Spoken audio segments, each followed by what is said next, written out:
이 세상을 살다 보면 오래 살았던 또 세상을 그리 오래 살지 않았던 간에 갑자기 불어닥치는 엄청난 위기들 앞에 참으로 속수무책, 그래서 인생 밑바닥까지 떨어진 것 같은 절망감에 사로잡힐 때가 종종 있습니다.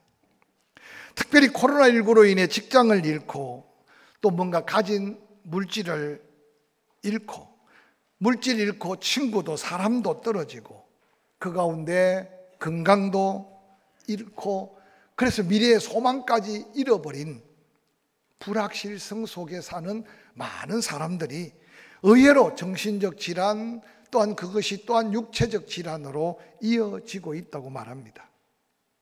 그런데 이러한 어려움이 우리만 당하고 있는 게 아니라 지구촌 곳곳이 지금 이 어려움에 함께 노출되고 있습니다. 아니, 우리 시대만 당하는 어려움이 아니라 성경 역사 시대 속에서도 때때로 이런 위기와 이런 고난 속에서 하나님의 놀라운 역사하심을 보여주면서 오늘을 사는 우리에게 새로운 지혜와 새로운 믿음의 도전을 하고 계신 하나님의 음성을 저는 오늘 본문을 통해 함께 살펴보려고 합니다.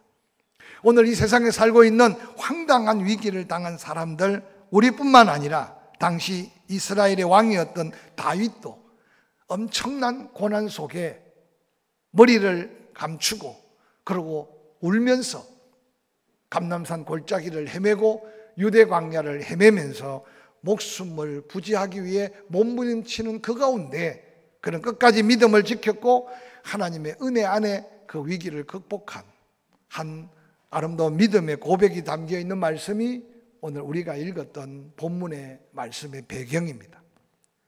다윗은 우리가 잘 아는 대로 가족에게도 관심 받기였고 어린 다윗 목동으로 그저 초야에 사라질 인생인데도 하나님이 그 다윗과 함께하고 그가 왕이 되기까지 얼마나 어려운 고비고비가 다윗의 일생 속에 있었습니까?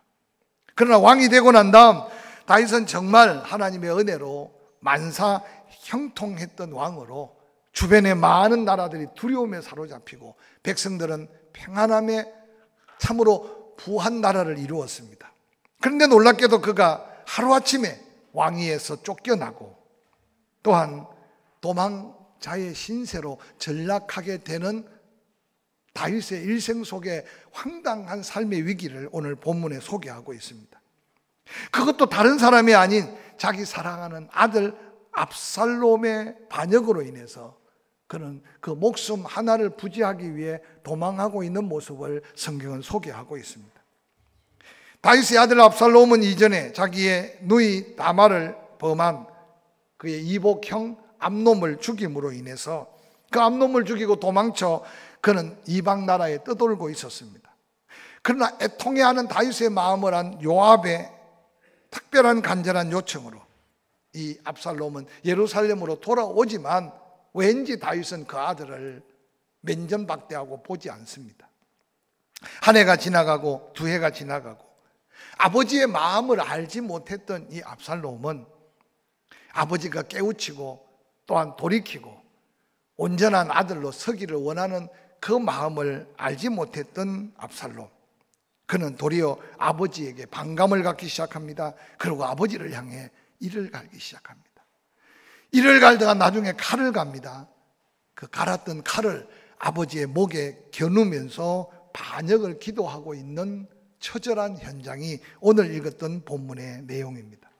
어리석은 아들 압살롬, 아버지의 그 마음을 다 이해하고 알지 못해 자기 스스로 사병을 꾸리고 그리고 백성들 앞에 인기작전을 펼쳐가면서 아버지 몰래 백성들의 마음을 도적질했다고 성경 본문은 기록합니다.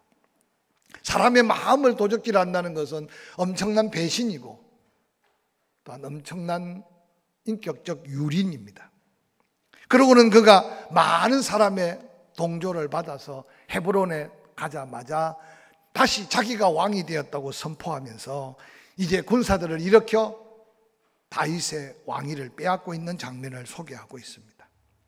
특별히 아버지의 모사로 있던 이 아히도벨까지 이 암놈은 유혹하여 자기 편으로 만들고 그러고는 이제 아버지의 반역을 그래서 백성들의 수가 많아지게 되므로 그 사실을 알게 된 다윗은 급히 도망하고 있는 모습을 오늘 소개하고 있습니다. 뭐 제대로 물건을 챙길 기별도, 아니 주변에 있는 사람들에게 알릴 시간도 없습니다. 오늘 성경에 보니까 빨리빨리 급히 그러고는 그의 가는 마지막 모습을 사무엘하 15장 30절 우리가 함께 읽었던 본문은 이렇게 기록합니다. 다윗이 예루살렘 성에서 감람산 길로 올라갈 때 머리를 가리우고, 얼마나 부끄럽고 얼마나 창피하고 또 얼마나 다급했으면 맨발로 울면서 그 감람산 길을 올라 이제 뒤쫓아올 압살롬의 칼날을 피하기 위해 유다 광야를, 그 골짜기를 눈물로 걷고 있는, 왕이 울고 있으니 그 백성들도 함께 머리를 가리우고 울며 다윗을 따르고 있는 모습이 오늘 본문의 모습입니다. 얼마나 참남한 모습입니까? 다윗이 어떤 사람입니까?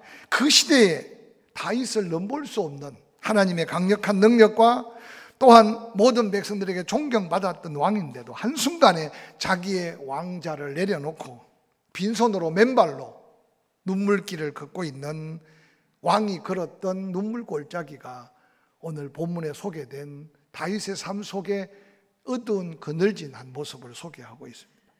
황당한 모습, 처량한 모습, 비참한 모습. 세상을 살다 보면 우리도 우리 인생 속에 이런 위기를 만날 수 있다는 것을 종종 말씀은 우리에게 권면하며 도전합니다. 잘 다니던 직장에 황당하게 해고를 당할 수도 있습니다. 잘 경영되는 사업이 한순간 부도를 만날 수도 있습니다.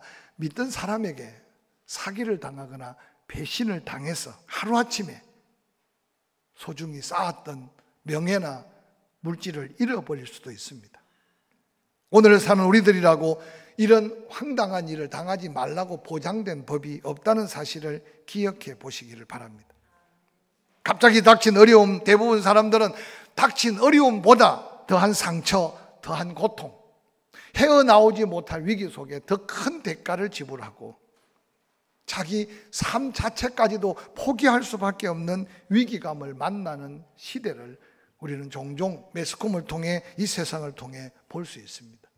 코로나19뿐만 아니라 코로나19 후유증, 또 앞으로 우리 남은 생애 가운데 이렇게 황망하게 당할 수 있는 위기 앞에 우리는 어떻게 대처해야 할 하나님의 사람일까?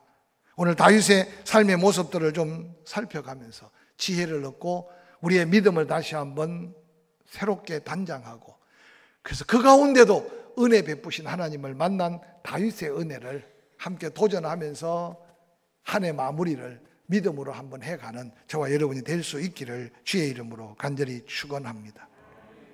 오늘 본문 사무엘하 16장 7절 이하에는 이렇게 기록합니다. 사울의 혈족이 되는 시므이가 저주하는 가운데 소리 높여 말합니다. 피를 흘린 자여, 사악한 자여, 가거라 가거라. 다윗을 향해 사울 족속의 모든 피를 여호와께서 내게로 돌리셨도다. 그를 이어서 내가 왕이 되었으나 여호와께서 나라를 내 아들 압살롬의 손에 넘기셨도다. 보라, 너는 피를 흘린 자이므로 화를 자초하였느니라 하는지라. 서루야의 아들 아비새가 왕께 여짜오되 이 죽은 개가 어찌 내 주 왕을 저주하리이까? 청하건대 내게 명령만 하십시오. 내가 당장 이 골짜기를 건너가서 그의 머리를 베겠습니다. 10절 다윗 왕은 이렇게 말합니다. 서루야의 아들들아, 내가 너에게 무슨 상관이 있느냐? 그가 저주하는 것은 여호와께서 그에게 다윗을 저주하라 혹 하심이 아닐까? 내가 어찌 그리하였느냐 할 자가 누구겠느냐? 또 다윗이 아비새와 그 모든 신하에게 이르되 내 몸에서 난 내 아들도 내 생명을 헤아려 하거든. 하물며 이 베냐민 사람 사울의 혈족인 그가 아니겠느냐? 여호와께서 그에게 혹 그렇게 저주하라고 명령하신 것이라면 내가 어떻게 그를 막겠느냐? 저주하도록 버려둬라. 그리고 12절을 보니까 혹시 여호와께서 나의 원통함을 감찰하시리니 오늘 그 저주 때문에 여호와께서 선으로 내게 갚아 주시리라. 그렇게 기대하면서 13절 다윗과 그 추종자들이 길을 갈 때 같이 다윗 뒤를 따르면서 시므이가 산패딸로 따라가며 저주하고 그를 향해 돌을 던지고 먼지를 날리고 있는 이 모습을 소개하고 있습니다. 인생을 살면서 사람이 생각 밖의 황당한 일을 만나면 그 문제를 다시 생각하고 또 생각합니다. 그 문제 배후의 사람을 다시 생각하고 생각합니다. 그래서 가장 먼저 나타나는 심령의 현상은 원망이 가슴속에 차기 시작하고 그 원망이 누군가를 향해 불평이 쏟아지기 시작하는 게 인생의 생각 밖 위기를 만날 때 대부분 사람들의 심령 상태고 삶의 모습이라는 겁니다. 갑자기 직장을 잃게 될 때 해고한 상사, 회사를 원망하지 않을 사람이 어디 있겠습니까? 그래서 요즘 보면 여기도 저기도 뻑뻑 그냥 한수막 내어걸고 그들의 안타까운 사실을 호소합니다. 이전의 모습과 다른 모습들이 많습니다. 뿐만 아니라 이 사회를 원망하게 되고 나아가서 정부 위정자들 그리고 심지어는 하나님 왜 나에게 이런 고통을 줍니까 하고 하나님께도 원망할 수 있는 위기를 만나게 될 수 있다는 겁니다. 그러나 분노와 원망은 결코 그 문제가 호전되거나 해결될 수 없다는 사실을 알아야만 합니다. 도리어 더 관계가 악화되고 도리어 더 심령이 피폐해지고 그 결과는 더 많은 대가를 지불해야 한다는 사실을 깨달을 수 있었으면 좋겠습니다. 오늘 다윗이 우리에게 주는 영적 도전이 뭡니까? 다윗도 사람인지라 처음에 모든 백성들의 인심들이 압살롬에게 돌아갔다는 말을 들었을 때 얼마나 당황했겠습니까? 그리고 이렇게까지 될 때까지 그 주변의 수하들이 아무런 말을 하지 않았던 것 때문에 책임을 물을 사람이 수없이 많았을 겁니다. 아니 다윗이 누굽니까? 그동안 하나님의 능력을 덧입어 백전백승을 했던 사람 아닙니까? 군사를 다시 모을 수 있고 자기 손으로 압살롬을 처단할 수도 있었을 겁니다. 그런데 오늘 본문에 다윗이 그 엄청난 위기를 대처하고 있는 모습은 평범한 사람들의 모습이 아니기에 성경은 기록하고 우리에게 다시 읽히고 이 험한 시절 갖가지 위기 속에 사는 우리에게 새로운 도전의 메시지가 아닌가 생각해 봅니다.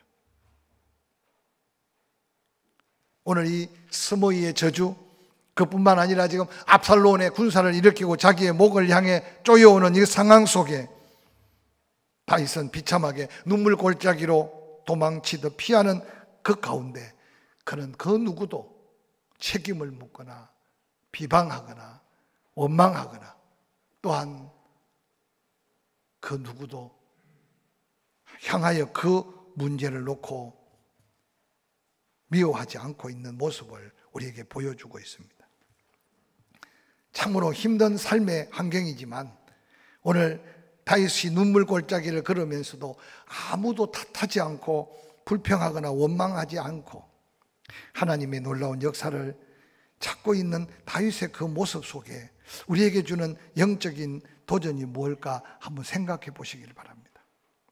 특별히 악하게 저주하는 시므이를 향해서도 당장 한 말씀만 하면 군대 장군 아비새가 그 목을 꺾어 올 수 있다고 하지만 다윗은 뭐라고 고백합니까? 하나님이 저 입술을 통해 나를 책망하고 있는지 누가 알겠느냐?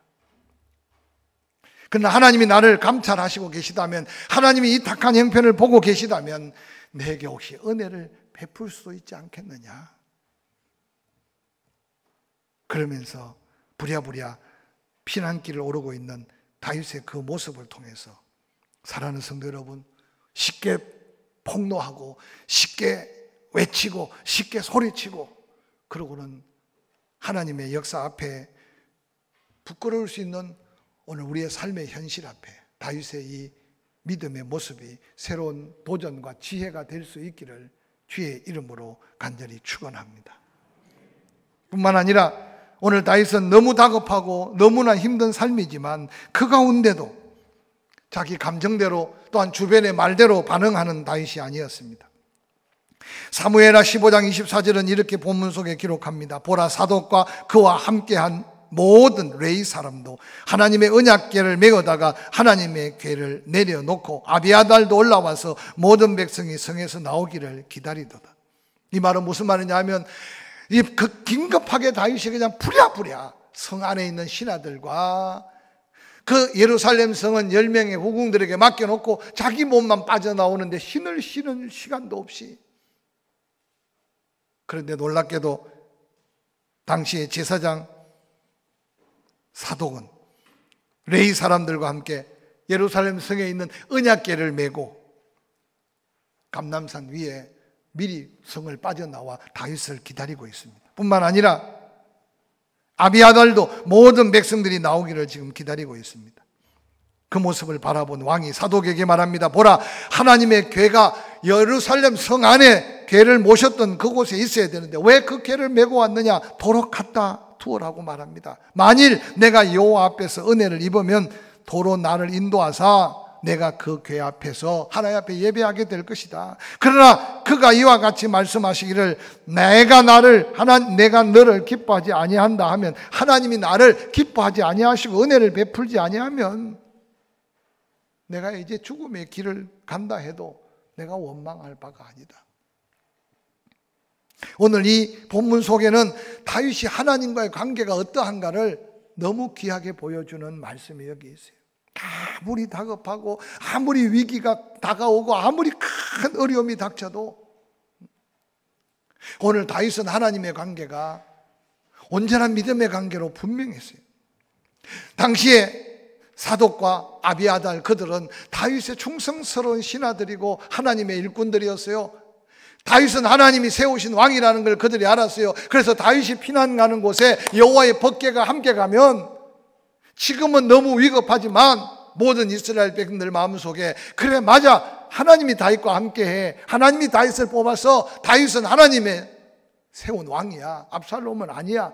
어떤 면에서 여론전쟁이 될 수 있고 사람들의 마음을 흔들어 놓을 수 있는데 다윗은 하나님만 철저하게 바라보는 믿음의 고백을 하고 있어요.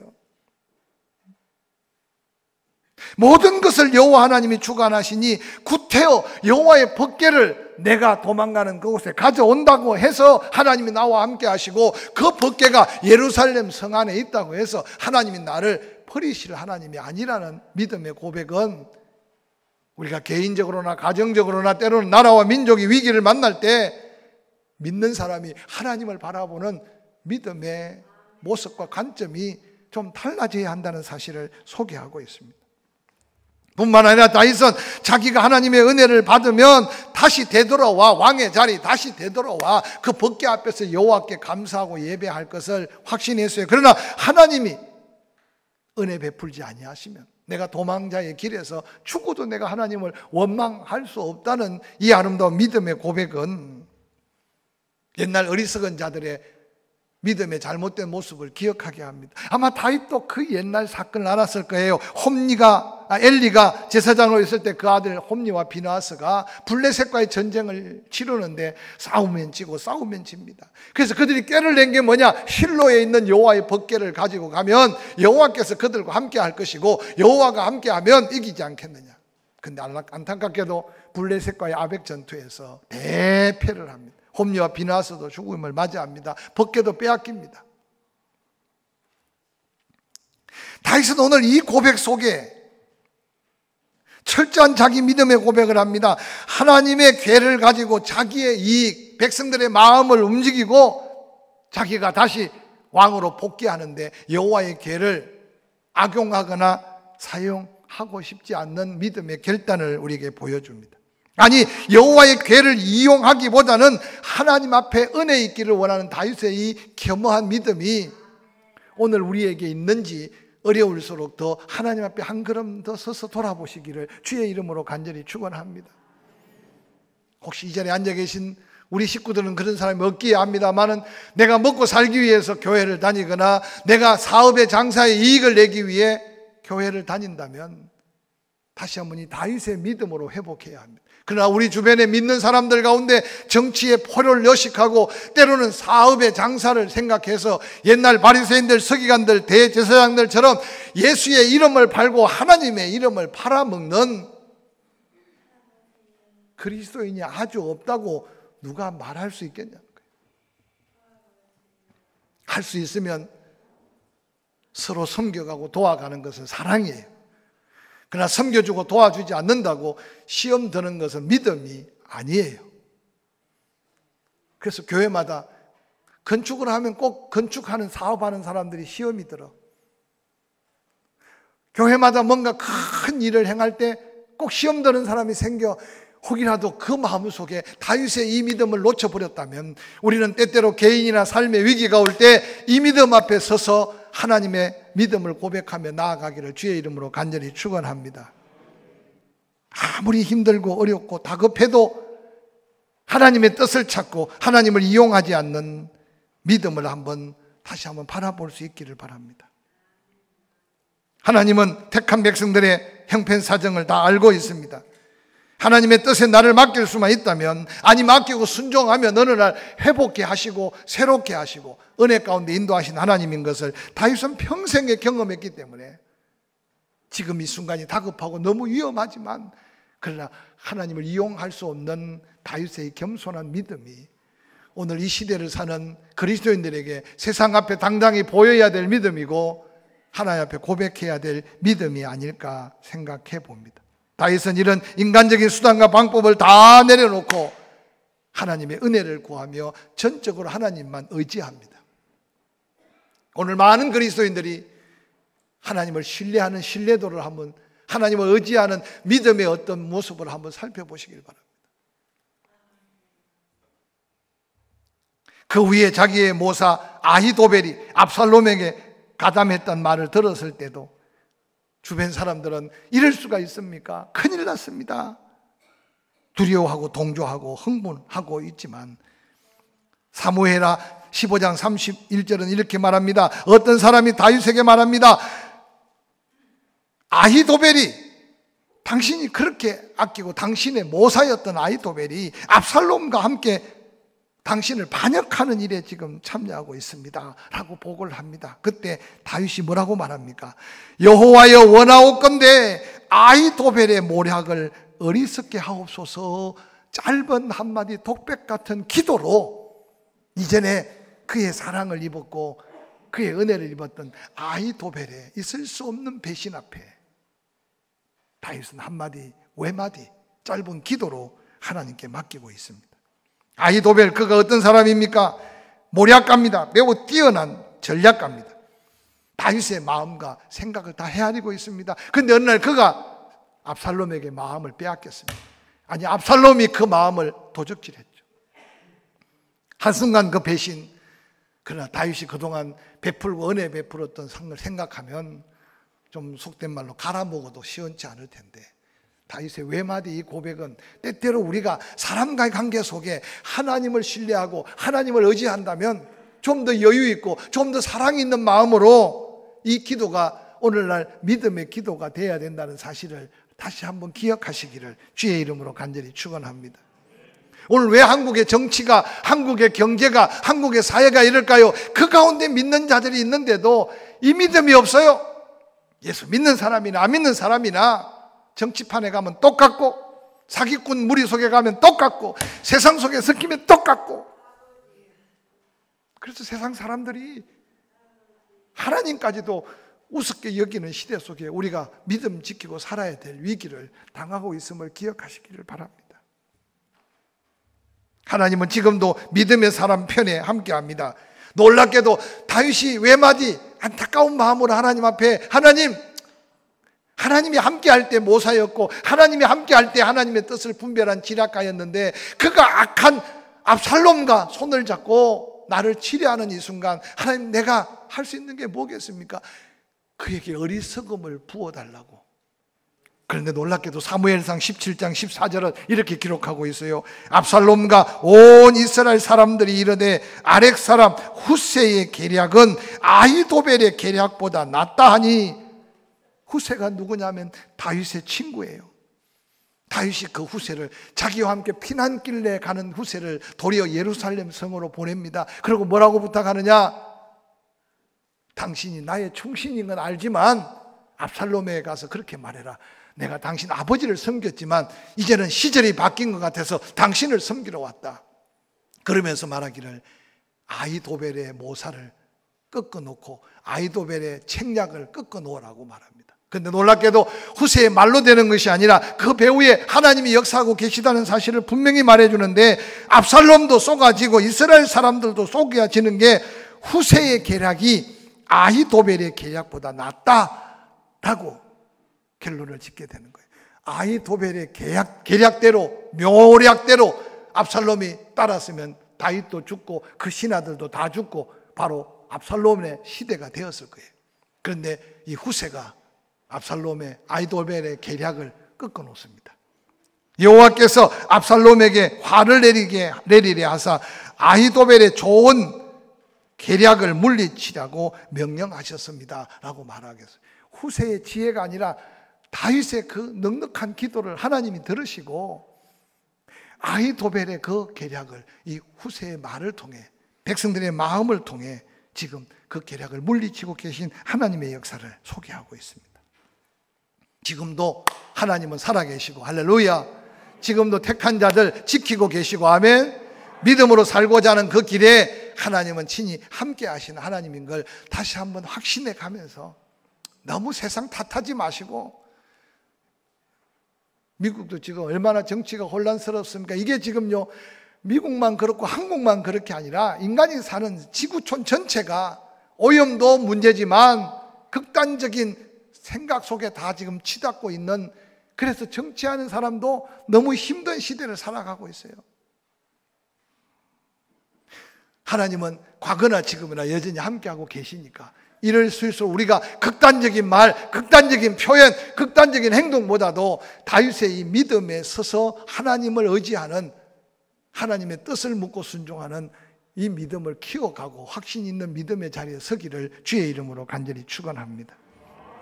뿐만 아니라 다윗은 어떤 어려움이 닥쳐도 항상 자신에게 주어진 현장에서 최선을 다하는 삶을 삽니다. 오늘 사무엘하 15장 13절 이후에 전령이 다윗에게 와서 말합니다. 인심이 다 압살롬에게로 돌아갔습니다. 지금 압살롬의 세상입니다. 순간 다윗이 그 소리를 듣자마자 신하들에게 말합니다. 일어나 도망하자. 그렇지 아니하면 우리 중 한 사람도 압살롬에게 피하지 못하리라. 빨리 가자. 두렵건대 그가 우리를 급히 따라와. 다윗이 어떤 사람입니까? 어린 소녀 때도 사자와 곰을 두려워하지 않았고 골리앗을 두려워하지 않았던 다윗이에요. 그러면 압살롬이 두려워서 그렇겠어요? 그 현실 속에 하나님의 역사하고 기도하고 있지만 자기가 해야 될 반응은 빨리빨리 급히 그러고는 자기 일을 행하고 있는 모습을 볼 수 있습니다. 여러분, 때때로 성도들이 기도한다고 하지만 어느 날 기도하다가 낙심하고 기도하다가 좌절하고 기도하다가 포기하고, 그래서 하나님 믿는 믿음까지 포기하는 사람들이 얼마나 많은지 몰라요. 그래서 어떤 사람은 기도가 그냥 말이 아니고 기도가 행동이고 기도가 일이라고 말하는 것은, 기도했으면 우리가 할 일을 해야 돼요. 그래서 구하기도 하지만 찾으라고도 하고 두들기라고 하는 말을 잊지 않으시기를 주의 이름으로 간절히 축원합니다. 우리 가운데 혹시 생각대로 일이 안 되고 여러 가지 황당한 일을 만났을 때 오늘 이 다윗의 모습을 도전으로 받아들이시길 바랍니다. 기도해야죠. 그러나 행동해야 돼요. 기도해야죠. 내가 할 일을 최선을 다해서 행동하고 있는 다윗을 저는 오늘 한국 교회가, 성도들이 다시 한번 깨달아야 돼요. 뿐만 아니라 왕이 제사장 사독에게 말합니다. 내가 선견자가 아니냐? 너는 너희 두 아들 곧 내 아들 아하마스와 아비아달의 아들 요나단을 데리고 빨리 성읍으로 돌아가라. 너희에게 내가 알리는 소식이 올 때까지 내가 광야의 나루토에서 기다리리라 하니라. 사독과 아비아달이 하나님의 궤를 예루살렘에 도로 갖다 놓고 거기서 머물러 있었다고 성경에 기록합니다. 이어지는 사무엘하 15장 32절에 다윗이 하나님을 경배하는 마루토에 이를 때 아렉 사람 후세가 옷을 찢고 흙을 머리에 덮어쓰고 다윗에게 찾아옵니다. 다윗이 그에게 말합니다. 지금 나와 함께 하는 것이 도움이 아니다. 도리어 누를 끼치게 된다. 만일 성읍으로 돌아가서 압살롬에게 말하기를 왕이여 나의 왕은 내가 왕의 종이니이다. 전에는 당신의 아버지를 섬겼는데 이제 내가 당신을 섬기러 왔습니다. 빨리 가서 그 악한 아히도벨의 모략을 패하게 하라고 말합니다. 사독과 아비아달 두 제사장이 너와 함께 거기에 있을 거다. 네가 궁중에서 무슨 말을 들으면 그 사독과 아비아달에게 전해라. 그러면 사독과 아비아달의 두 아들이 나에게 전할 것이다. 37절에 보니까 다윗의 친구 후세가 곧 성으로 들어갑니다. 압살롬도 아버지의 왕자를 차지하게 예루살렘에 들어갑니다. 여러분, 다윗이 그냥 하나님께 맡겨놓고 주야 주야 하고 있었던 것이 아니라 피하기도 빨랐지만 그의 충성스러운 신하들에게 있어야 할 자리를 지적하고 해야 될 사명을 부여하고, 그리고 후세를 통해서 압살롬과 그의 악당들의 정보를 다 빼냅니다. 그리고 사독과 아비아달 제사장의 그 아들들이 분주하게 다윗에게 정보를 보냅니다. 오늘 이 모습을 통해서 성도들이요 좀 부지런해야 돼요. 할렐루야. 아멘 좀 크게 하세요. 좀 더 열심히 살아야 돼요. 할렐루야. 사랑을 해도 뜨겁게 해야 되고, 도와줄 일이 있으면 그냥 힘껏 도와줘야 되고, 아멘. 하나님의 은혜를 베푸시지만 우리의 삶의 최선이라는 게 뭔지를 다윗에게 위기 속에 오늘 도전하는 이 말씀을 가지고 쉽게 포기하거나 낙심하지 않아야 함을 기억하시기를 주의 이름으로 간절히 축원합니다. 이런 눈물 골짜기를 묵묵히 걸어가며 원망하고 불평하지 않고 하나님이 어떻게 역사하실까 기대하며 하나님을 의지하고 기도하고, 그리고 자기 할 일을 철저히 다하는 다윗에게 하나님은 어떻게 도우셨어요? 압살롬의 칼날을 피해가도록, 뿐만 아니라 피난길에 그를 돕는 사람들을 붙여주십니다. 특별히 가드 사람, 이때 가드 사람은 블레셋 땅의 사람이에요. 다윗이 워낙 인격적으로 성숙하고 도움이 될 것 같고 다윗과 함께하는 게 더 은혜가 될 것 같으니까 그 부족을 이끌고 다윗에게 함께했던 사람이야. 그러면 나라가 뒤집혀졌는데 도망자가는 길에 따라갈 수 있겠습니까? 그런데 이때라는 사람은 자기의 부족들을 이끌고 다윗을 지금 따라가고 있어요. 사독과 아비아달 다윗의 말 한마디에 목숨을 걸고 지금 압살롬의 그 불덩어리 속에 들어가고 있어요. 자기의 친구 후세, 여러분, 우리는 가라니까 가겠지만 가는 그 길이 발각되면 바로 목숨이 달아나는 길이에요. 하나님은 다윗에게 혼자가 아니라 수없는 돕는 사람, 요단강을 건너갔더니 바르실레라고 하는 아주 후덕한 사람을 만나게 해서 먹을 것 입을 것 거처를 준비해 줍니다. 사랑하는 성도 여러분, 결국 사무엘하 19장 39절에 보니까 백성이 요단을 건너는데 왕도 건너갑니다. 바르실레와 입을 맞추고 이별하고 그 아들 기람을 함께 데리고 약속대로 예루살렘을 가는데, 성경에 보니까 온 유다 백성과 이스라엘 백성의 절반이나 왕을 함께, 절반이라는 게 얼마나 중요한지 몰라. 왕의 피난길에 다윗이 따르라고 하지 않았는데 유다와 이스라엘, 남왕국 유다, 북왕국 이스라엘, 훗날 그 남북에 있는 사람들 절반이나 다윗과 함께 했다. 그런데 압살롬이 죽고 반역자들이 평정되고 난 다음 지금 다윗과 함께 절반이나 요단강을 건너고 있는 모습을 소개하고 있어요. 이 또한 지나가리라. 고난이 아무리 힘들고 어려워도 하나님의 은혜 안에서 하나님은 회복의 역사를 이루심을 믿으시기를 주의 이름으로 간절히 축원합니다. 당을 찾지 말고 사람 찾지 말고 사람 없다고 낙심하지 마세요.